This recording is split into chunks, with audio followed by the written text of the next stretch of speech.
Hello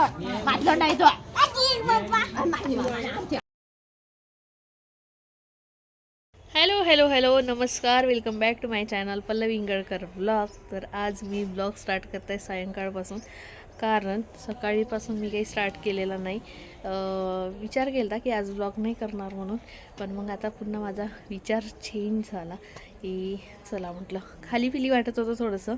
मी म्हटलं चला करून घ्यावं आपण ब्लॉग स्टार्ट आज. तर नवीन असाल तर सर्वात आधी चॅनलला सबस्क्राईब करून द्या आणि व्हिडिओ शेवटपर्यंत एन्जॉय करा. माझी कामं वगैरे सगळे करून घेतलेले आहे आणि शानूला आज सुट्टी आहे ट्युशनला, तर ती घरीच आहे. तिचे आजी आप्पा काल गेले होते बाहेरगावी, तेरवी होती आहे आमच्या रिलेटिव्हमध्ये, तर तिकडे गेले होते. तर आज आलेले आहेत ते, आणि आल्या आल्या तिने तिच्या आजोबांना बाहेर नेलं. ती गेली आहे चॉकलेट आणायसाठी. मी म्हटलं बाबा माझ्यासाठी पण घेऊन या. तर आम्ही मग मस्त चॉकलेट पार्टी करू. आणि आज मी पानगे करणार आहे. पानगे, वांग्याची भाजी, कढी, वरण, भात. तर दादा आणि ताईंना मी बोलवलं, इकडेच या म्हटलं तुम्ही, कॉल केला त्यांना. तर ते येणार संध्याकाळपर्यंत, ड्युटी वगैरे त्यांची झाल्याच्या नंतर. तर आता तर आमची तयारी चालू आहे पानगे वगैरे करायची. सध्या हे दळण घेऊन गेले होते, तर आता दळण वेळ लागणार म्हणे. म्हटलं चला तोपर्यंत आपण भाजी करून घेऊया. जशी भाजी समजा तुरंत खाण्यापेक्षा थोडीशी अशी मुरलेली आणि थोडा वेळ जास्त झालेली भाजी वांग्याची खूप छान लागते, टेस्ट त्यामध्ये आणखी जास्त येते. तर म्हटलं आता चला पटकन आपण भाजी करून घेऊया. तर आता रेसिपी वगैरे काही शेअर करणार नाही आहे. चला मग मंडळी, ब्लॉग शेवटपर्यंत एन्जॉय करा. माहीत आहे का, आई गेल्या होत्या ना तिकडे गावाला, तर आईने छान मस्त शेंगा आणलेल्या आहे मामांच्या वावरातून. माझ्या बाबांची मामी भाऊ आहे, उस्नापूरला राहतात, तर त्यांच्याकडे शेत आहे. तर तिथून छान मस्त तुरीच्या शेंगा आणल्या. पुन्हा हरभऱ्याची जी भाजी असते ना, ते इतकी मस्त लागते, खूप टेस्टी लागते. तर ती भाजी आणलेली आहे.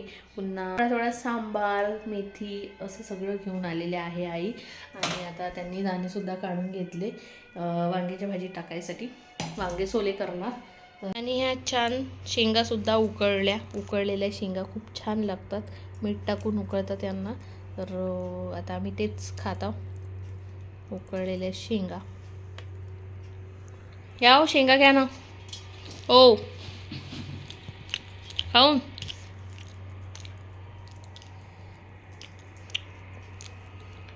एक नंबर लागते रे. नंबर शेंगा एक तर म्हणजे आत्ताच्या आत्ता आणल्या तोडून आणि अशा उकळल्या, खूप छान लागत आहे, फ्रेश.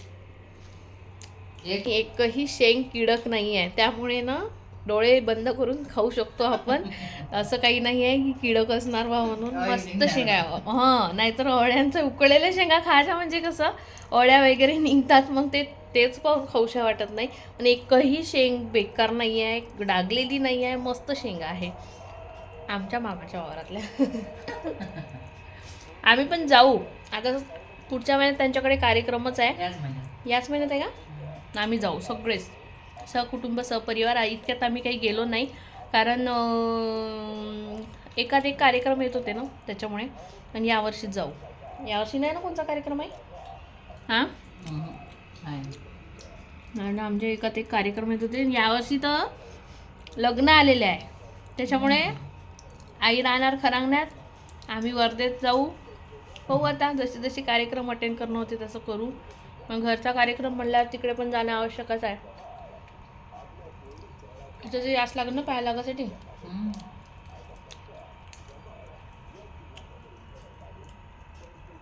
लग्नाच नाही गेलं, आता कधी कार्यक्रमाच नाही गेलं तर त्या मामा राग आला, आलेच नाही मामा घरी. साक्षीगंधात बोलावले आले तेव्हापासून आले नाही काही. कोणचे मामा? सरूवाले मामा. अच्छा, ज्ञानेश्वर भाऊ. हां. साक्षीगंधात पण नाही गेला का तुम्ही? नाही, इथं गेली होती यवतमाळला, हिने येणार होत्या तर. अच्छा, मी तसं म्हटलं होतं. अच्छा, आमच्या आईंना नाही जायची इच्छा असली ना तरी सुद्धा जावं लागते. काल पण त्या तेरवीला जाणार नव्हते आपण. आमचे बाबा काहून त्रास येत आहे का, असं आहे का तसं आहे का, ते प्रत्येक कार्यक्रमात जातात. कारण की त्यांना असं वाटते की कोणी आपल्याला अंगवणीनं बोलवते. जेवण जरी नाही करायचं असलं तरी पण आपण जायचं, भेट देऊन यायचं. आता यांच्या पोरं माहिती नाही किती कार्यक्रम अटेंड करणार किती नाही, तर आताच आम्हाला असं काही दिसत नाही उजेड पण करणार. आता सध्या बाबा आहे ना.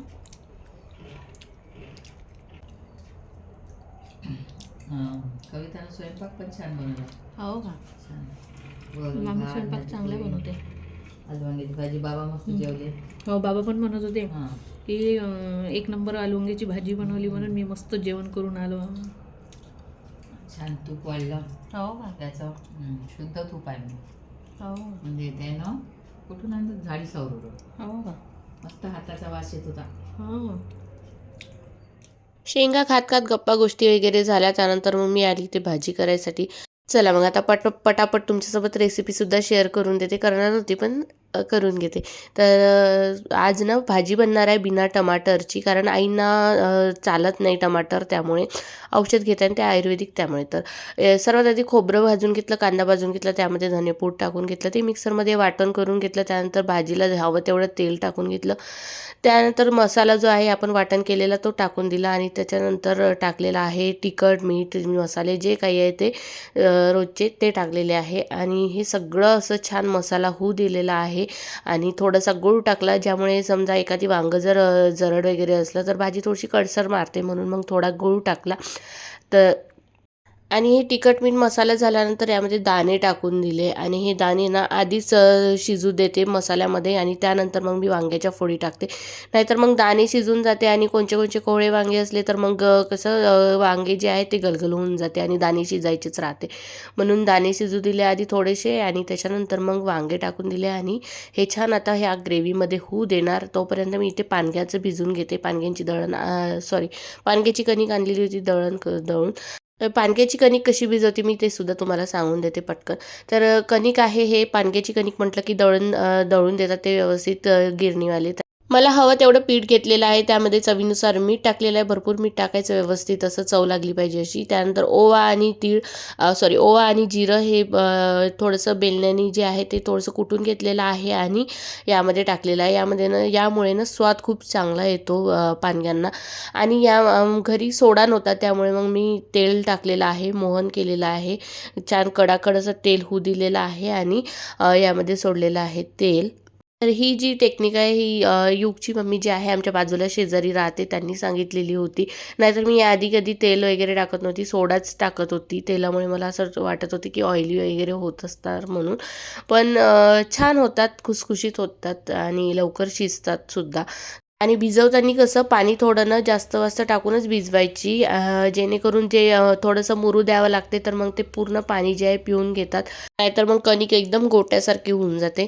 तर आई ते मला पाणी टाकून देत आहे आणि मी कणिक भिजवत आहे, कारण की गोळा भरपूर मोठा आहे ना, त्यामुळे. तर इथे आम्ही कणिक भिजवून ठेवली होती. तर आई म्हणे मी पानगे करून घेते, तू बाकीचं कर म्हणे. तर मग मी बाहेर जाऊन जगरं पेटवून घेतलं यांच्या मदतीने. तर आम्ही दोघांनी मिळून जगरं पेटवून घेतलं आणि गवऱ्या ज्या आहे त्या वाळलेल्या होत्या पूर्ण, म्हणून मग जगरं पेटवायला जास्त काही वेळ लागलेला नाही आहे. आणि शानू बघा, तिची एक्साइटमेंट काही वेगळीच असते. तर हे जगरं जे आहे हेच व्यवस्थित पेटलं पाहिजे, जगरं म्हणतात याला आमच्याकडे.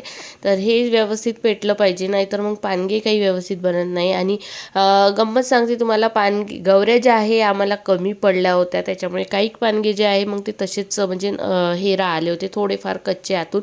तर मग आम्ही काय केलं, त्यातले गोळे जे आहे ते काढून तळून घेतले. झालं आता जगरं पेटलेलं आहेच. आईंनी पानगे सुद्धा बनवून आणले. पुढे पानगे घ्या बरं. आता हे चांगलं असं मस्त पेटलं हो. कुठच्या गवऱ्या टाकू? हां, हे काय पेटलं ना. काडी आणा, मोठी काडी आणा सांगते बाबा, मोठीवाली काडी आणा ना. चला, पानगे सुद्धा आणलेले आहे बनवून. इकडे दाखवा ना. पानगे सुद्धा बनवून आलेले आहे. आता हे मस्तपैकी जगरं पेटून झालं तर मग आता पानगे टाकून नेणार. यामध्ये थोडा शेप द्यावा लागतो, कारण की ते एकावर एक ठेवून होते तेव्हाचे, म्हणून मग ते थोडे हे झालेले होते, शेप बदलला होता त्यांचा. तर अशा पद्धतीने पानगे शेकावं लागतात आणि ही शेकलेल्या पानग्याची चव काही वेगळीच लागते. तर जे पण विदर्भातले असणार त्यांना माहिती आहे की हिवाळा आला की पानग्याचं किती महत्त्व आहे जिभेच्या स्वादसाठी. छान मस्त अशी भाजी पण तयार आहे आमची, कढी पण तयार आहे, वरण आता फक्त पातळ करायचं आहे आई. हो. आणि पानगी इकडे शिजत आहे. कोमलला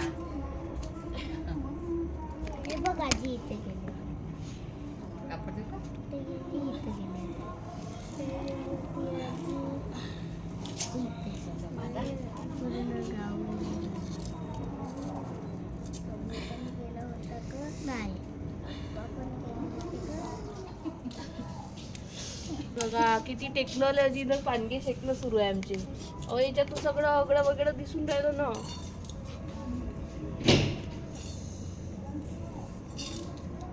झाले शिजतच आले पानगे.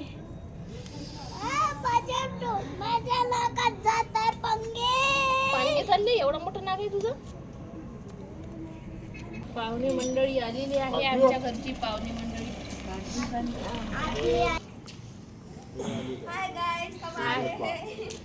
पानगे खाने के लिए पानगे. समूह हाय गाइस कर, हाय गाइस. हाय कर सगळ्यांना. हाय कर ना. समूह हाय गाइस. ओ चुटी वाली बंदर की साली. चाबी नाही. अरे बाबा म्हटलं तर अंदर नेऊन ठेवला ना. समूह हाय गाइस कर. समूह चष्मा हाय गाइस. हाय गाइस मत. आम्ही दवाखान्यात हाय गाइस. समूह पाण्यातले आहे, समुद्रातले आहे. समुद्रातले आम्ही. नाक पण कसं सर्दी बसलीच नाही का तुझी?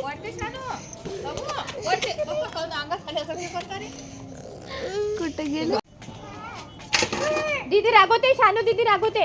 घोड्यावर बस, घोड्यावर.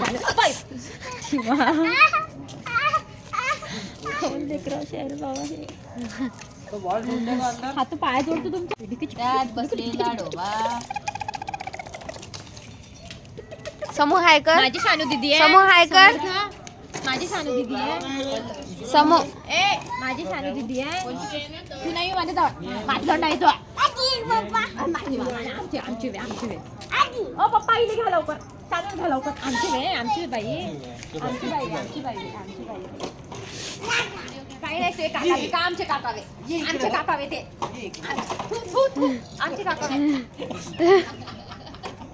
आमचे काकावे या इकडे या.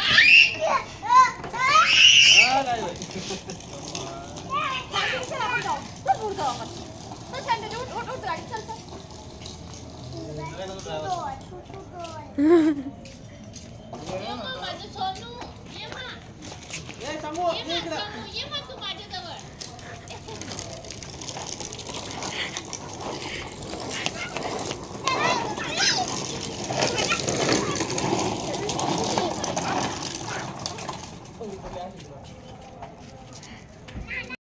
तर किती मस्त वाटते ना, सगळा परिवार एकत्र आणि सगळेजण एकत्र बसून जेवण करत आहे. तर मस्त आम्ही स्वयंपाक तर आमचा सगळा झालेला. मग आम्ही गरमागरम जेवण करायला घेतलं. दादांचा होता उपवास आणि आज आमच्या दादांनी तर शाबासकी दिली. शाबाश म्हणत होते, कारण त्यांना जेवण तर आवडलंच होतं आणि मेन म्हणजे त्यांच्या आवडीचं जेवण होतं. तर असं प्रकारे आमचा आजचा पानग्यांचा कार्यक्रम झाला. आणि त्यानंतर मग आम्ही भांडे वगैरे घासघूस करायचे होते ते करून घेतले. ताईंनी भांडे घासून घेतले, मी इकडे गॅस ओटा वगैरे क्लीन करून घेतला. आणि मग बसलो आम्ही बाहेर बराच वेळ गप्पा गोष्टी करत. आणि समर्थ आज ना घरी जायसाठी काही नाव घेत नव्हता. तो म्हणत होता की मी इथेच थांबतो म्हणून, कारण इथे कसं मस्त खेळायला वगैरे असते.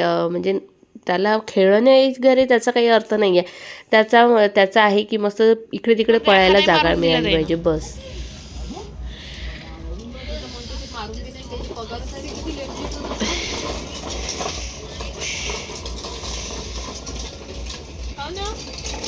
जेवण हे झालं.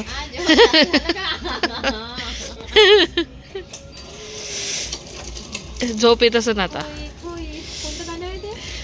काही नाही, पोरग बिझनेस समोर नेते आपला. गाडी पुसत आहे का बेटा तू?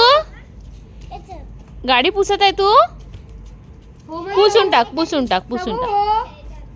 समर्थ हो म्हण बरं. कसं हो म्हणते? हो. डान्स कर बरं. डान्स कर बरं बेटा. डान्स कर. शानूच्या शाळेत होता डान्स, तर तिचा डान्स आहे आणि तिची प्रॅक्टिस वगैरे चालू आहे आता. तर तिला एक्साइटमेंट आहे की मला बडी मम्मीला डान्स करून दाखवायचा आहे म्हणून. तर ती इथे डान्स करत होती. दोघा तिघांनी पण डान्स वगैरे करून घेतले आणि मग निघाले हे घरी जायसाठी.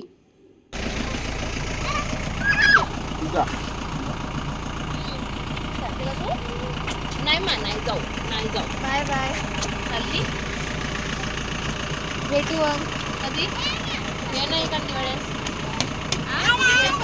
Bye Gauri bye bye bye मम्मीला बाय कर मम्मीला बाय बाय पप्पाला बाय कर बाय पप्पा ओ पप्पा पप्पा ओय बाय बाय लावून दे चल जा मला चल जा लवकर चल जा लवकर चल जा हो ए नाही तिले तुझ्याला घेऊन जातो आता आम्ही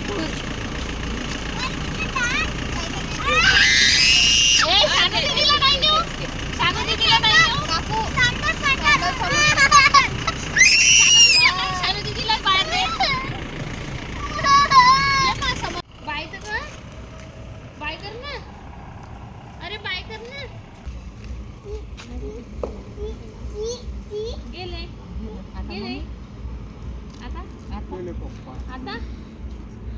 आता रे समोरचा समू माझ्यापाशी राहते आहे ना समू. समोर तू आमच्यापाशी राहते ना बेटा बाय करून दे जा म्हणा. बाय करून दे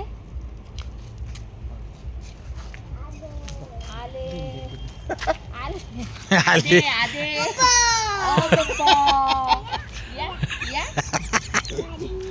शालू दीदीला इथे ठेवून द्या मला आणि मी पण इथे थांबतो मला थांबते ना तू थांबा दे त्याला. बाय करू बाय कर बाय